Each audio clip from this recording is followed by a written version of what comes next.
Yeah, this is Titilola Martins once again, your marriage counselor and relationship therapist.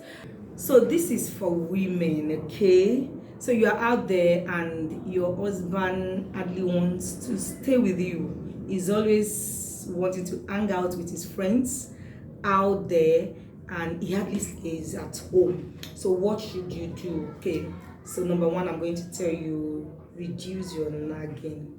Yes. In fact, let me put it in a subtle way. Reduce your complaints. Yes. Because when I say, oh, I'm not nagging, I only complain about certain things. Reduce your complaint. You have to learn to look away sometimes. Remember, those teachers, those people who try to correct you all the time, you try to avoid them. Even though the correction is legit, even though the correction is important, it is important that they correct you in those things. So he's not your boy, he's not that small boy, okay?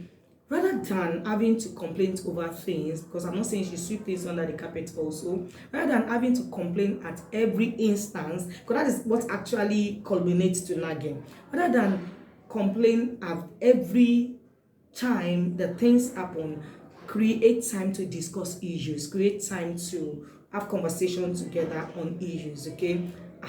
That is better, because once you are the nagging type, once your husband sees you as a nagging, men, they are weak with words. So anything that will require that they have to exchange words with you or with anyone, they try to avoid it. So, and that's why we would prefer to go and hang out with his friend. That could be the reason. So reduce your nagging, reduce your complaints. Let me be fair on you by saying reduce the complaints, okay?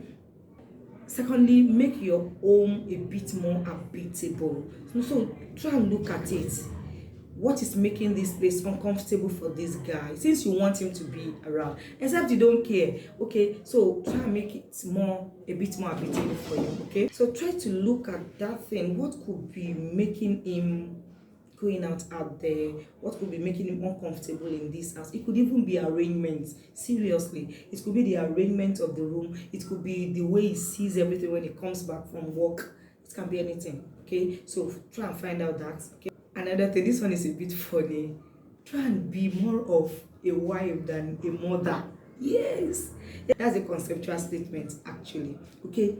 See, you are not his mother. Mothers correct. They do this, okay, don't do this, don't do that. And remember, okay, even now, okay, those of our children that we correct so often, they try to avoid you. So he might be avoiding you because you are more of a mother, trying to tell him what to do, trying to dictate. No.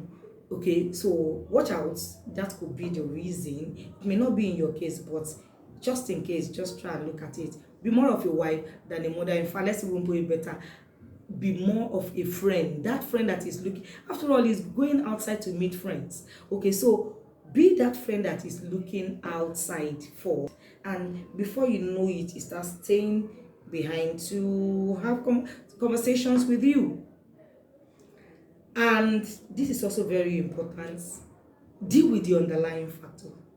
There may be an underlying factor why he's avoiding you, why he's going out there. It might not be that he really takes pleasure in going out. The real thing may be that he's avoiding you. Okay? Yeah. So treat the underlying factor. Is there a conflict somewhere that has not been resolved? Is there an issue that has not been properly taken care of? Is there a malice somewhere? Deal with the underlying factor, okay? And deliberately create common interests. He's going out there because those people have common interest with him. Yes, they have common interest. Okay, so create your own. It doesn't have to be what he's looking for outside. Common interest is common. That yours could just be enough to keep him at home. So create common interest, create something that will put you two together. It could be a project, it could be even subjects of discussion. Create common interest. It may be a game together, it could be his hobby, one of his hobbies that is not against value. Create common interest together. He's going out there because of common interest. Even if he's not trying to avoid, if it is not as a result of avoidance, he's going there for common interest. Let him feel like he's with a friend also. Okay, and lastly, accept that sometimes he has to be outside with his friends. He can't be with you all the time. Sometimes he needs that time. He needs that bone to bone bond time too. Okay, so try and give it to him, try and release it to him. Okay, and what you should do in situations like that, in fact, even if he's not been going out to hang out with his friend because he's avoiding you, or for any reason, if you know that okay, he's been doing that, he loves going out, the next time he's going out to go and be with his friends, why don't you just compliment his dressing? Let it look like we are in this together kind of thing. You understand? So that is what I have for you. This is Titilola Martins, and this is your Monday Married Tonic.